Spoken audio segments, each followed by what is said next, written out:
Hey guys, what's up? Welcome back to another Brawl Stars video. Today I'm going to be going over some very detailed, in-depth Brawl Ball tech, and it's going to help you get a lot better for people who like to trick shot all the time, or even if you don't trick shot, you just want to get the most consistent shots possible. I'm going to tell you how exactly you can move the ball the fastest, because when you kick it, it slows down a lot towards the end, and a lot of times that's just a waste of time, and there's a perfect sweet spot where you can get it to move as fast as possible. So I want to figure that out today with you guys. So first, I just recorded myself doing a normal kick with the ball, and it has a max range of 7.5 tiles. And now in order to determine how fast this ball is actually moving, and eventually how early we're going to want to shoot this ball if we're aiming it at the goal, I needed to basically determine where this ball was moving at each point in time. So I made a graph where I charted the distance of the ball over time, and you can see it's a pretty sharp increase at the start because it's moving pretty fast, and then it slows down towards the end. And of course, this is a slight estimate, but it's definitely good enough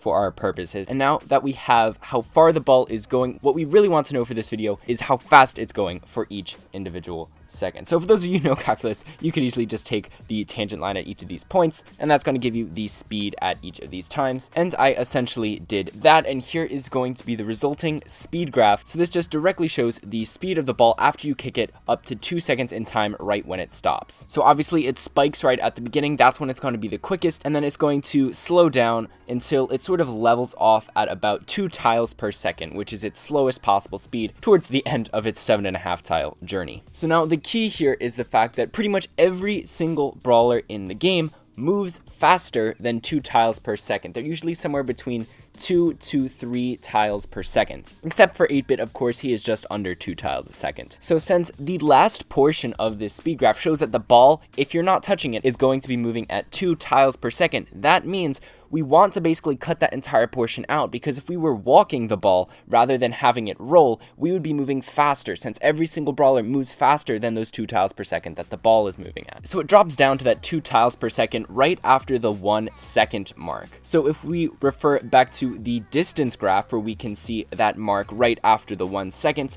we can see that at that point where it's going really slowly and we would rather carry the ball than have it roll, it's just about at 5.5 tiles away from us. So those last 2 tiles of distance, we don't want the ball rolling there, because we will be able to move faster than the ball will be able to roll. So that means if you're ever up near the goal and you're playing any brawler except 8-bit, you want to cut out those last 2 tiles of distance to make the ball move as fast as possible. So if your opponents are respawning, you're not sure if you're going to be able to get the ball in time, you want to wait until your aiming guide is 2 tiles fully within the goal before you want to release it, and that's going to make the ball get into the goal the fastest and give you the maximum possible chance of scoring. And that is the beauty of using these graphs. But we can go a couple steps further. So if you're moving even faster, like if you're BB with your home run star power, you can actually save up to 2.5 tiles, so you can shoot it even just a bit later since you're moving so fast. And if you're moving at the fastest possible, meaning you are using Max's speed boost from her super, then you can save up to 3 tiles, meaning you can shoot it when there's only 4.5 tiles of gap in between you and the goal, and your aiming line is 3 tiles fully within your opponent's goal, and that's going to make the ball move the absolute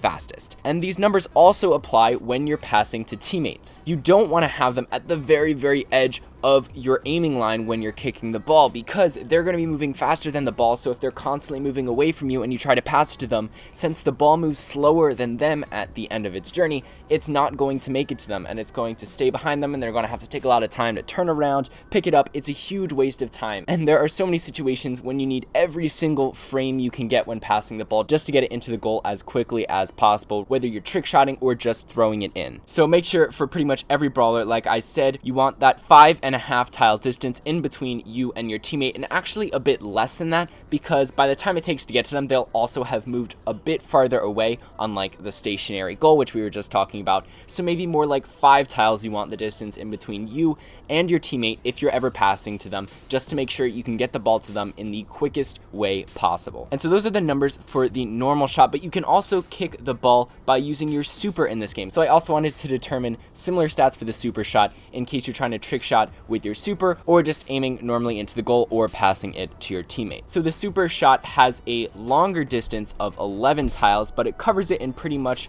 the same amount of time. So that means overall it's going to be moving faster. But once again, I made the graph for the distance over time that the ball moves, and once again it's a pretty even curve. And then I was able to also calculate the speed at each of those points in time, and here is going to be the speed against the time graph for the super shot. Very similar stuff, just a higher speed overall because it has to cover more distance in the same amount of time. But while it seems to peak longer in the super shot, it still falls below 2 tiles per second at the end, and that is the time we know we are going to be moving faster than the ball, and so we don't want it to roll during that distance. We instead want to carry the ball maybe a second or two longer, so that way for the distance it has to travel, it won't have to roll under 2 tiles per second. So that cutoff falls once again almost right after the 1 second mark, and you can see that right after that 1 second mark on the distance versus time graph, the ball will have traveled about 8 tiles.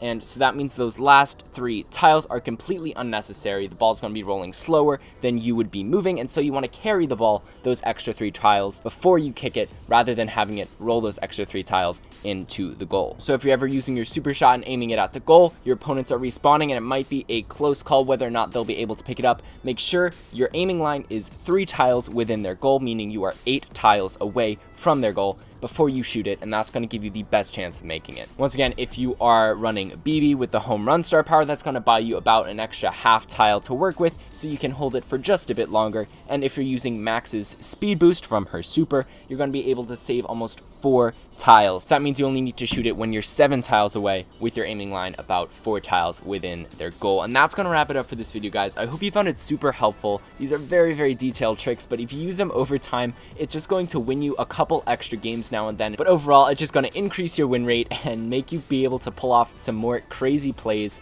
So who doesn't want that? If you did enjoy this video, make sure you leave a like and a comment down below. Don't forget to subscribe, turn on notifications, and make sure to go into your settings and enable notifications there as well. Otherwise, you won't get them. But that's all for today, guys. So see you later.